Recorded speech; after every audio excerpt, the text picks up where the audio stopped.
Sa mga kamani magnet, naririto na naman tayo para sa pangpaswerte na pwede nating ilagay sa likod ng cellphone. Ito lang naman, ang tinatawag na Wealth Dragon Golden Foil.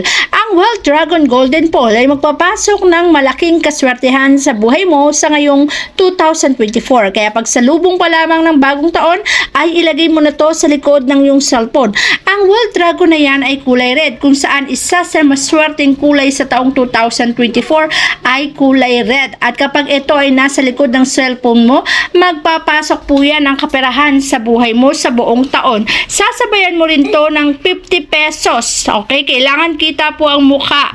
Yan. Dahil ang 50 pesos din ay kulay red, dahil nga ang sinasabi ko, vivid red ang isa sa maswerteng kulay sa taon ngayon, at dragon, year of the wood dragon. Kaya ang kombinasyon na yan, kapag nasa likod ng cellphone mo, ay magpapasok ng maraming kaperahan sa buhay mo ngayong taong 2024.